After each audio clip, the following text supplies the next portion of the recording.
2024 లేదా 25లో డిగ్రీ లేదా బీటెక్ చదివారా? సాఫ్ట్‌వేర్ జాబ్ కోసం ఎదురు చూస్తున్నారా? అయితే కోడ్ జ్ఞాన్ 100 డేస్ కోర్సులో చేరండి, జాబ్ సాధించండి. నమస్కారం ఉమా గారు. నమస్తే అమ్మా. రెండవ రోజు అమ్మవారిని ఏ అలంకరణతో పూజించాలి అంటారు? అండ్ అలాగే అమ్మవారి యొక్క అలంకరణ యొక్క విశిష్టత ఏంటి? ఆ రోజు మనం అమ్మవారికి ఎలాంటి నైవేద్యం పెట్టాలి అంటారు? దాంతోపాటు ఎస్పెషలీ ఆ రోజు మనము ఎలాంటి నియమాలు పాటించాలి అంటారు? ఈ రోజు కనుక ఏ రాశి వారు కనుక అమ్మవారిని పూజిస్తే వారి అనుకున్న కోరికలు నెరవేరుతాయి అంటారు? శరన్నవరాత్రి మహోత్సవాల్లో అమ్మవారు శక్తి స్వరూపం అండి. అఖిలాండ కోటి బ్రహ్మాండ నాయకి అయి ముగురమ్మల మూలపుటమైనటువంటి అమ్మవారిని మనం అనంత నామాలతో అన్లిమిటెడ్ రూపాలలో మనం కొలుచుకోవచ్చు, ఎలాగైనా మనం పిలుచుకోవచ్చు. అయితే మనకున్నటువంటి ఆ తిథులు, ఆ నక్షత్రాల యొక్క ఆధారంగా అమ్మవారిని మనం ఆ రోజున ఏ విధంగా కొలిచినట్లయితే ఆ శక్తిని మనకు ఎలాంటి ఫలితాలు ఉంటాయి, ఎలాంటి సౌభాగ్యాన్ని అమ్మవారు ఇస్తుందనేటువంటి క్రమంలో రెండవ రోజు బాలా త్రిపుర సుందరి అమ్మవారండి. బాలా త్రిపుర సుందరి అంటే అత్యంత శక్తివంతమైనటువంటి దేవతగా అందరికీ తెలుసు. శ్రీ విద్యలో షోడశి విద్యకి అమ్మవారు అధిష్టాన దేవత అండి. చాలా గొప్పదైనటువంటి విశేషమైనటువంటి సాధన అన్నమాట. సో బాల అనేటువంటిది పేరు ఎప్పుడైనా సరే చాలా పవిత్రమైంది, చాలా శక్తివంతమైంది, జ్ఞానవంతమైంది, మోక్షప్రదం అండి బాల అనేటువంటి పేరు. బాలాంబికగా అమ్మవారిని మనం కొలుస్తూ ఉంటాం. అమ్మవారి యొక్క స్వరూపం కూడా చిన్న పిల్ల ఎలా అయితే ఉంటుందో ఆ యొక్క స్వరూపంలో అమ్మవారు మనకు దర్శనం ఇస్తూ ఉంటారు. అయితే బాలా త్రిపుర సుందరి, త్రిపురములు అంటే ఏంటి అంటే మనలో ఉండేటువంటి జాగ్రత్త, స్వప్న, సుషుప్తి అని పిలువబడేటువంటి అవస్థలు అన్నమాట. మనం ఎన్ని జన్మలెత్తినా సరే, ఎన్ని జన్మలెత్తినా అండి, ఈరోజు మీరైనా నేనైనా ఎన్ని జన్మలెత్తినా ఈ జాగ్రత్త, స్వప్న, సుషుప్తి అని పిలువబడేటువంటి మూడు అవస్థల్లోనే మనం తిరుగుతూ ఉంటాం. ఉపాధులు మారుతూ ఉంటాయి అంతే. అంటే మనం ఈ జన్మలో నేను ఇలాగ, మీరు ఈ జన్మలో ఇలాగా, వచ్చే జన్మలో వేరే విధంగా, కానీ ఈ అవస్థలోనే ఉంటాం. ఇవన్నిటినీ దాటి పరబ్రహ్మతత్వాన్ని, మోక్షాన్ని చూడగలిగేటువంటి శక్తి మనకి కావాలి అన్న బాలా త్రిపుర సుందరి అమ్మవారి యొక్క సాధన చాలా విశేషమైన ఫలితాలు ఇస్తుందండి. చాలా గొప్ప ఫలితాలు. అమ్మవారి యొక్క శక్తి స్వరూపం కూడా భండాసురుడు యొక్క కుమారుల్ని 30 మంది చంపడానికి వెళ్ళినప్పుడు హంసలతో లాగబడేటువంటి రథం మీద అమ్మవారు వెళ్ళింది అని చెప్తారండి. హంసలు అంటే ఇక్కడ ఏంటి అంటే, ఇక్కడ మహన్యాసంలో కూడా చాలా మన యొక్క అభిషేక ప్రకరణంలో కూడా మహన్యాసం చెప్పినప్పుడు హంసో హంసస్సో హంసః పరమ హంస అని చెప్తాం. అంటే ఏంటి అంటే ఉచ్ఛ్వాస నిశ్వాసలు అన్నమాట. మనం ఊపిరి అన్నమాట. మన ఊపిరి ద్వారా మన ప్రాణశక్తిని ఎలా బిల్డ్ చేసుకోవాలి, మన ఆరాని ఎలా పవర్ఫుల్గా మార్చుకోవాలి, మనలో ఉండేటువంటి దుర్గుణాలని, తర్వాత ఈ కామ క్రోధ లోభమోహ మదమాత్సల్యాలని ఎలా అణిచివేయాలి, మనకి మనమే ఆత్మజ్ఞానాన్ని ఎలా పొందాలి, మోక్షానికి మనల్ని మనమే ఎలా దర్శనం చేసుకోవాలి అనేటువంటిది చెప్పే తత్వమే బాలా త్రిపుర సుందరి అమ్మవారండి. చాలా శక్తివంతమైనటువంటి స్వరూపం అమ్మ. అయితే అమ్మవారి యొక్క ఆరాధన ఎలాంటి మనకి లాభాలు ఇస్తుంది అంటే, కొంతమంది పిల్లలకి బాల అరిష్ట దోషములు అని ఉంటాయండి. మీరు వినే ఉంటారు. అంటే ఆర్టిజం అంటారు.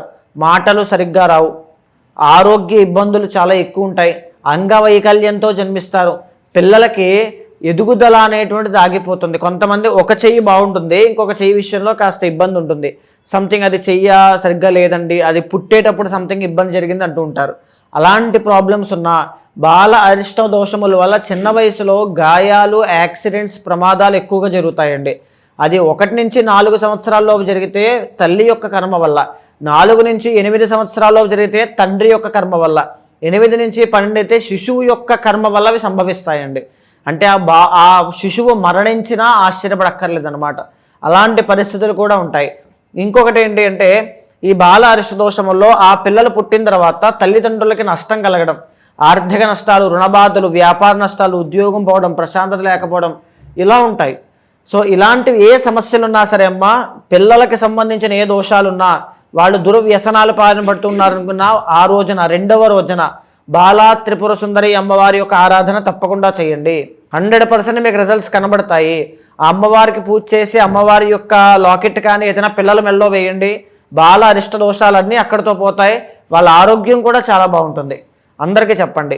ఇంకొకటి ఏంటి అంటే, ఆ రోజున చిత్తా నక్షత్రం అవుతుందండి. ఎవరైతే రుణ బాధలతో ఇబ్బంది పడతారో, రుణ బాధలు, అప్పుల విషయంలో తీవ్రమైన ఇబ్బందులుండి కోర్టు సమస్యలుండి, న్యాయపరమైనటువంటి చిక్కులుండి, తర్వాత చర్మ వ్యాధులున్న వాళ్ళు, తర్వాత రక్తపోటు, తర్వాత బీపీ, బ్లడ్కి సంబంధించిన ఇష్యూస్ ఉన్నటువంటి వాళ్ళు, ఆడవాళ్ళకి చెప్పుకోలేనటువంటి గైనిక్ ఇష్యూస్ ఉన్నటువంటి వాళ్ళు ఆ రోజున, రెండవ రోజున ఆ శక్తి యొక్క ఆరాధన చేయడం వల్ల, అమ్మవారి యొక్క బాలా త్రిపుర సుందరి దర్శనం చేసుకోవడం వల్ల మీకు అవన్నీ పోతాయమ్మా. ఇవే కాకుండా రియల్ ఎస్టేట్ వ్యాపారం చేసేవాళ్ళండి, ఎవరైతే భూములు అమ్మి కొని చేసి భూమికి సంబంధించిన వ్యాపారం చేసే వ్యవసాయదారులు, లేకపోతే రియల్ ఎస్టేట్ వ్యాపారస్తులకి కూడా రెండో రోజు బాలా త్రిపుర సుందరి అమ్మవారి దర్శనం చేసుకోవడం చాలా శుభప్రదము, ఆనందదాయకంగా మీకు రిజల్ట్స్ కనబడతాయి. 1, 2 కాదండి, ఉన్నటువంటి అన్ని దోషాలు వాటికి సంబంధించి అన్నివి పోతాయి. ఇంకొకటి ఏంటి అంటే కుజదోషం అండి.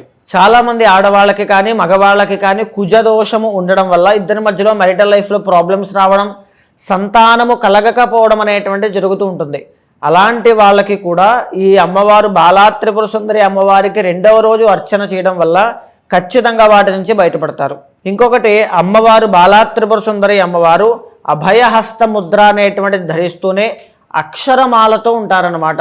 ఇది దేనికి సంకేతము అంటే, జీవితంలో నేను ఎంత కష్టపడినా నా జీవితంలో దేనికి ఆ రిజల్ట్స్ రావట్లేదు, మేము చిన్నప్పటి నుంచి కష్టపడుతూనే ఉన్నామండి, ఏమీ రిజల్ట్స్ లేదు, నాకు ఏది కలిసి రాదు, అసలు నాకు దేవుడే లేడనిపిస్తోంది అనుకుంటే కూడా అమ్మవారు బాలా త్రిపుర సుందరి అమ్మవారు మీకు ఒక చక్కని మార్గాన్ని ఏర్పాటు చేస్తుంది. రెండో రోజు తర్వాత 100% చేయండి.